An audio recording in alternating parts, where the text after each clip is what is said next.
So the final part of this Elimination Chamber review is the ambulance match, the quote unquote main event of the night, which I had Mm, no interest in seeing, and Ugh, you me both.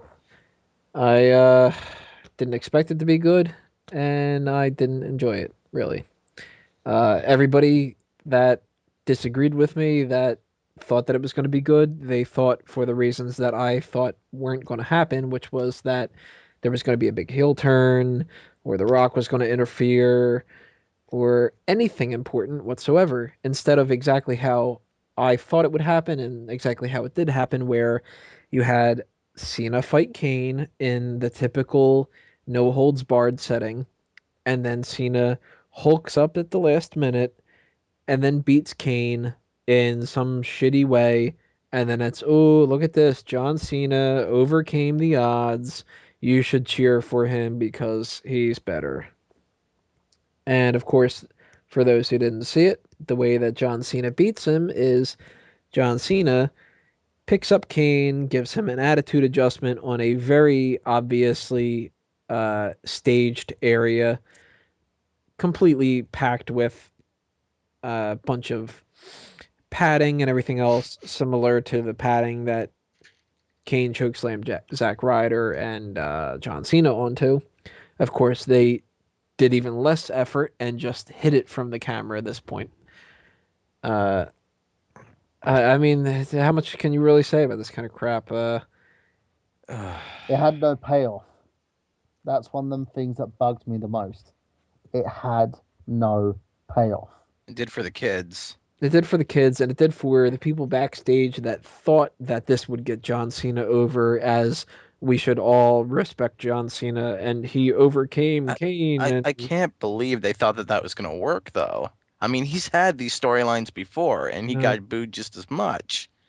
but they're too stubborn to realize that.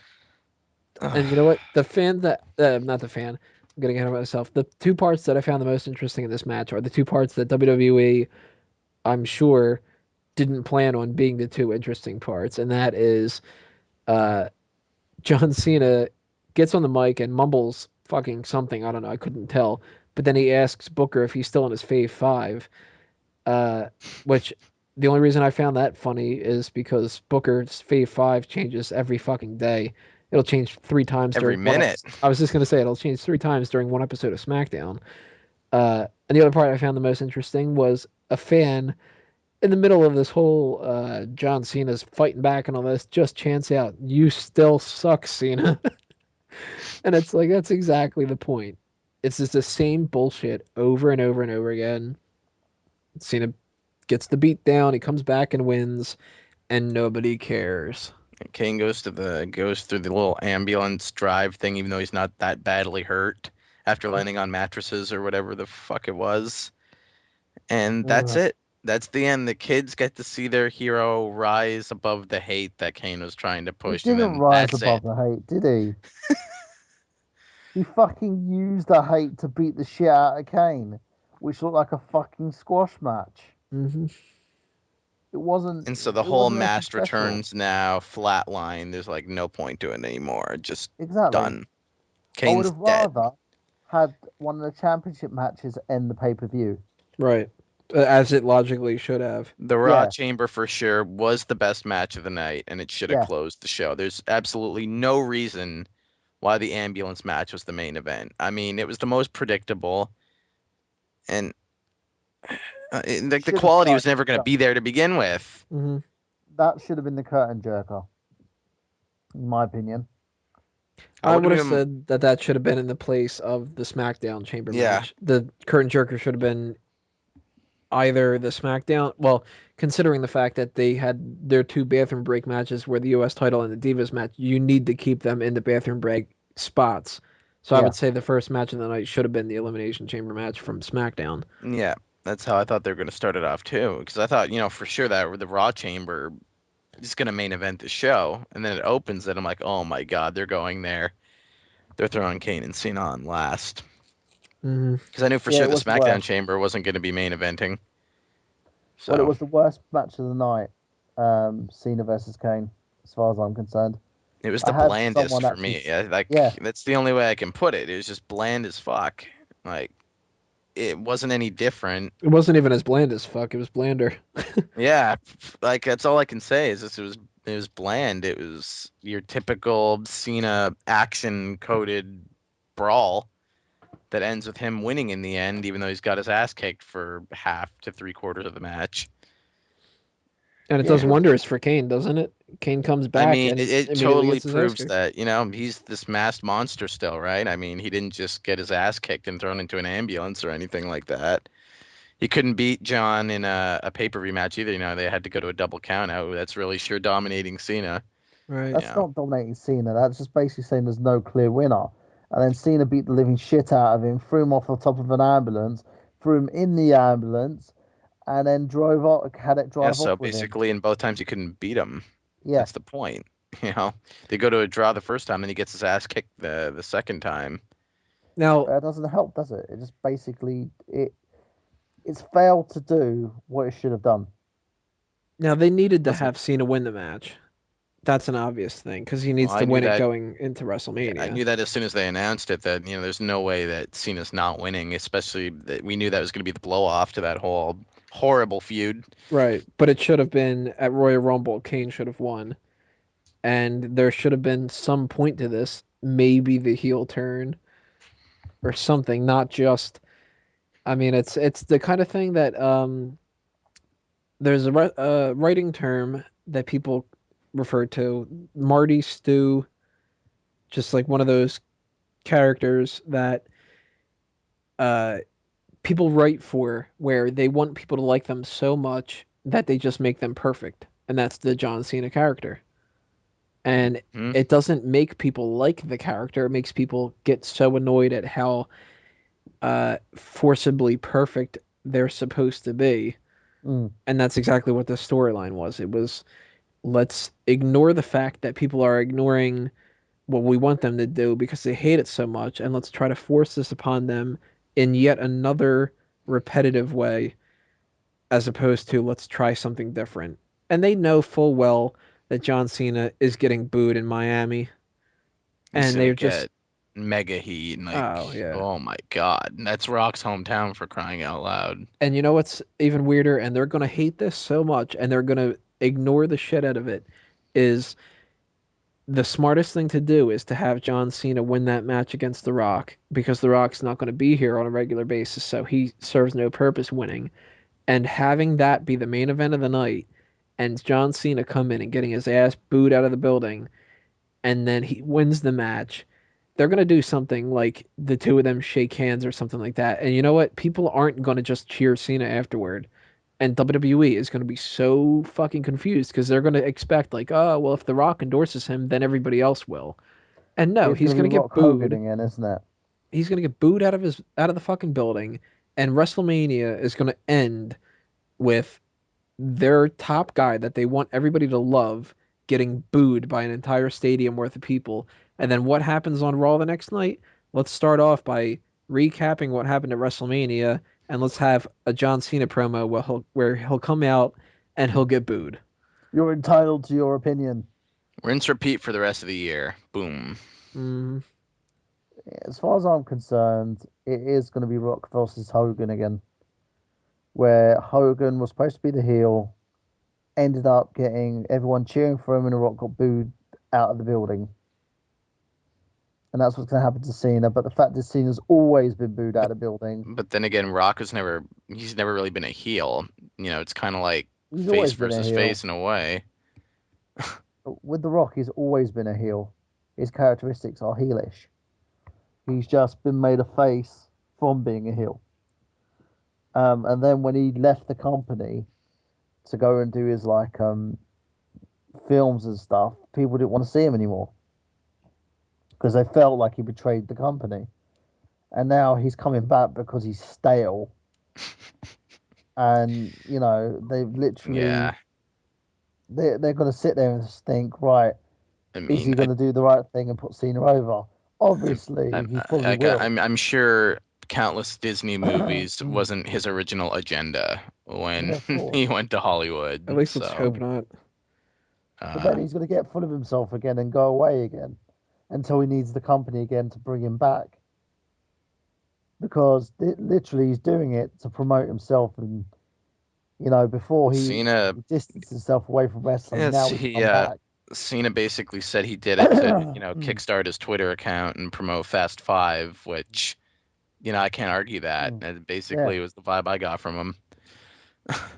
that's literally what it was. The Rock's career was stagnating before he came back to WWE, and he used the WWE machine to get his next projects over because it was Well, make or can't break. blame them. I mean, if it works, it works. But as far as when it comes to WWE, they have no fucking idea what they're doing if they keep thinking that they can pull the wool over our eyes and make us cheer John Cena. It's not working. It's I never hate going to to even work. more, truthfully. So basically, what this comes down to is if you're going to give it a 1, 2, or 3 count score of a rating for Elimination Chamber, I personally gave it a 1 count of a kick out, meaning bad. I did not like the pay per view. I thought, uh, I, I don't remember who said it, and I apologize because I can't give you credit for it. Somebody had said on Twitter that the best way to sum up the pay per view, and I agree completely, is the entire Elimination Chamber paper could have not happened and it wouldn't have mattered. Mm, you know what? I would say the pay per view was good on paper in regards to the card. If they booked it a little better, I would have given it, say, like a three, but I'm giving it a two kick out. That's just being generous because I like the Elimination Chamber bouts, and the Yes. women's match wasn't that bad. Everything you said right there, Mike. The card had a lot of potential, Mm, but the booking was just, oh, horrendous.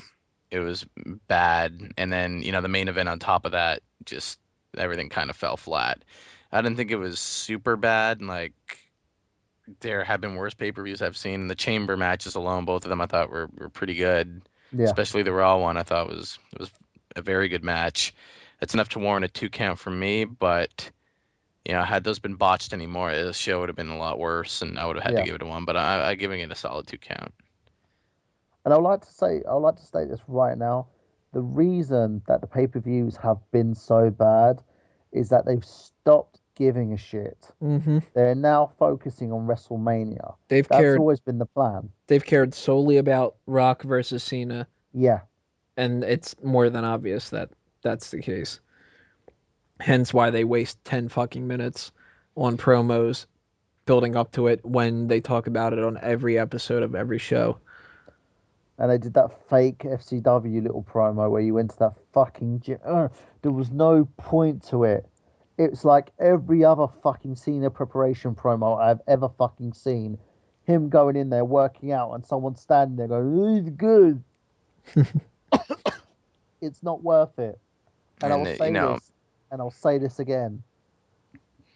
If you make your product, if you ignore your product, it's going to be a piss poor product. You get in what you get out of it. If you book things properly, people will gain interest. People will watch it. If you build it, they will come. Exactly. If you basically ignore it and put all your strengths towards WrestleMania because The Rock's going to make a special appearance, then you're fucking yourselves over. And you're sitting there scratching your head saying, why are we making an 8 million loss? Why is our film division not working? Because you are not focusing on what's important. You're supposed to tell stories. Your company is built on telling stories and providing these stories with the theme of wrestling. Pro fucking wrestling. You are the number one company. And I'll have to admit, right, they're the number one company at this point in time by default because there is no one else to challenge them. Mm-hmm. And that's a problem. People are going to start tuning out by the mass. And this is the thing as well. If you think about the fact that Raw's ratings have dropped considerably and so have SmackDown's, and your executive producer has not given a fucking shit, that guy needs to be fired. Hell, if I was Vince, I would have fucking fired the whole writing team, fired Stephanie. Oh, you can't do that the way that he is. No, but at the end of the day, if no one's giving a fucking shit about the product, that's so fucking counterproductive. It's unbelievable. I don't know about this, but like Royal Rumble, Elimination Chamber, and the whole road to WrestleMania last year, while WrestleMania 27 might not have been, a fantastic WrestleMania in most people's eyes, but the build up and the pay-per-views preceding it were compelling television and really good pay-per-views last year. And now this year, it's like a It's a wash. Yeah. totally. It's not anywhere near as good as I thought the build up to everything was last year. Now, while the pay per view WrestleMania itself might not have been that good, everything building up to it I thought was really good television, and they had very good pay per views leading up to it. And now this year, it's like the television isn't all that good, and then you're having these average pay per views. How are we supposed to get excited for the biggest event of the year if we think you're gonna fucking botch it completely when it comes to the booking? Right. Again, Yeah. it's not just the booking; it's the storytelling. You have writers, you have people who state they know what fucking storytelling is. Use them. The most interesting thing to come out of the WWE in 2011, 2012 was CM Punk And running we off with that also belt. how that turned out when Triple H decided to throw himself into there. Oh Exactly. man. Which I will talk about the Triple H stuff when it comes to WrestleMania. I'm sure next week or so when we start talking more about the WrestleMania card itself coming up, because there's a lot I want to talk about when it comes to Triple H throwing himself into things and how annoying it is when it comes to the Undertaker streak. But for this week though, that's just about it. So time for some cheap plugs. Indeed. I guess I'll start first. I'm just going to do a really extremely cheap plug of my YouTube page. That's youtube.com/spoodbeast, SPOODBEEST. And yeah, extremely cheap plug. Almost cheap enough that I could afford it. Mike. Cheap plug www.nerdgenius.com. That's NERDGENIOUS.com. You can also find me on Twitter. So anybody who wants to slag me off after the comments I made from Chris Brown, come hit me up on Twitter and I'll tell you to go fuck yourself. Secondly, you can check out my YouTube channel, my new YouTube channel for Nerd Genius. It's The Nerd Genius. Again, spelled NERDGENIOUS. Again, make comments about Chris Brown. I'll tell you to go fuck yourself. Literally, those are all my projects. Got a whole slew of new stuff coming out. It's just taking a lot of time to get all that stuff done. Some projects, hopefully, I'm gonna have the right people involved in regards to that. So stay tuned. And for everybody that are watching Smark Out Moment and are supporting it, make sure that you keep tuning in. Tell your friends, spread the word. Because at the end of the day, without you guys, this show is just us bantering between each other, and we can literally just do that anyway. So without your input, without your comments, without you guys, telling us why we're wrong or right, there's no point to this show. Right, and to piggyback off of that and go to my own stuff, we've got a bunch of stuff coming up. Of course, we're going to be covering WrestleMania. I am throwing around the idea right now that we may have a special edition of Smack Talk coming up where we would book our own WrestleMania cards, generally speaking, from what we would have done Royal Rumble onward.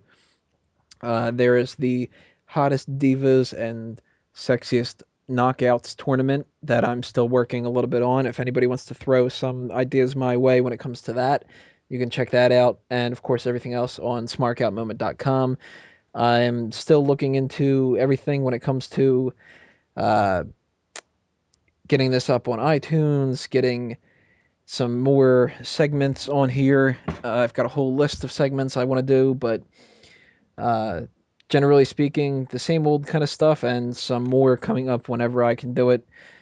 Keep tuning in, and episode 18 will be coming up next week. So for this week, episode 17 is done. This has been another Smark Out moment, and we're being counted out. See you next time, folks.